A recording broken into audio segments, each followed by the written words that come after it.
There was another movie I watched. This one I watched the other day. Shrek Forever After. Shrek 4. I saw it for the first time ever. I thought I'd seen it before. I hadn't, so I decided to watch the full thing. I don't know if I've even seen Shrek 3, but I know I've seen at least Shrek 1 and 2, obviously. I think I've seen like Shrek 3 and 4, but I have zero memory of it other than like them having kids. So Shrek 4. Shrek 4 Ever After. As it turns out, it is quite literally Naruto the Last. Beat by beat, it uses the exact same structure, down to the very minute. Like, 3 plot points into this movie, I realized this entire thing is Naruto the Last. And then I watched for confirmation, and I was correct during each and every singular moment. It is... So what's the villain like? What's the villain of the movie? Like, is he trying to steal Fiona? Yeah, well, not really, kind of. It's a romance. Well, he doesn't have to. Because that's not his purpose. Just like Toneri's purpose wasn't necessarily to steal Hinata. But like, is it like a side plot? So he's trying to steal his girl and like take over the world, like destroy the world. Like... He is there to take over the world. He doesn't want to destroy the world.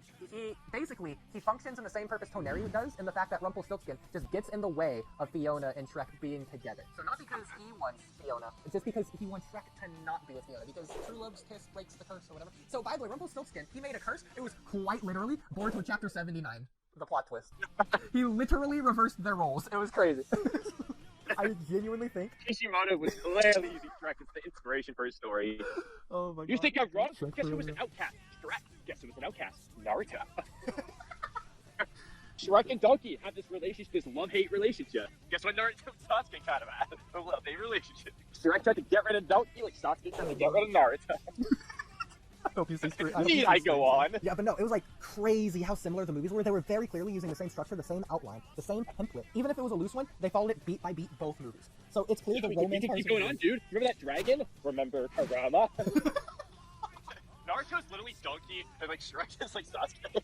Yeah, no, it was crazy. So it's like the way these movies worked is first you establish your villain just in general, like the plot part of the conflict, and then you establish the character-centric part of the conflict. So in this movie, it starts with Rumpelstiltskin wanting to take over the world, basically. He wants the far, far away kingdom. And then it cuts to Shrek, and Shrek's just living his daily life, you know, like starting the hero's journey. He's in his ordinary world, but he doesn't like his ordinary world because he doesn't appreciate it. Like, you know, Donkey's still annoying him. He doesn't like changing his baby's diapers or like unclogging the outhouse, etc., etc. So he just gets so fed up and frustrated with his daily life. His son's birthday party comes up. He gets so upset that he smashes a birthday cake. So remember when Naruto dropped the birthday cake? Exactly. Yeah, there you go.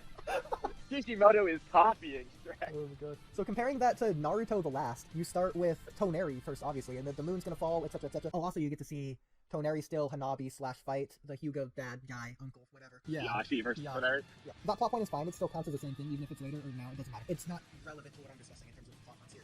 So you get that first, the plot conflict, and then you cut to the Hinata thing, the story conflict. Well, Naruto's popular, and Naruto's not even like noticing Hinata anymore as much, really. And so that comes to a boil. And then in both movies, you see both of the conflicts tie in. So you start with the plot, then the story, and then they tie in. In Naruto the Last, Hinata's confronted by Toneri right after talking to Naruto or whatever. It's something like, and then they go on this long chase or whatever. In Shrek, it is after he crushes the cake, he yells at Fiona like, man, I wish all of this never happened. All that. Rumpelstiltskin comes around and does the Boruto chapter 79 flippening. And then again, you get pinch point 1, plot point, the act 1, you get the midpoint, you get pinch point 2, you get the final conflict, you get the climax, you get the falling action, you get leading up to it, you get the low point. It was all literally the same exact thing in both films, which is absolutely ridiculous. Even the part where like Naruto and everyone goes to like the cave that isn't wet and sees the past memories, it's basically the same thing happened in Shrek. It's crazy. Literally the same movie. I swear. But if you watch it, you'll realize, probably. Or at least I did. I was like, oh my god, this is literally the same thing. I swear I said that a good 17 times during this film.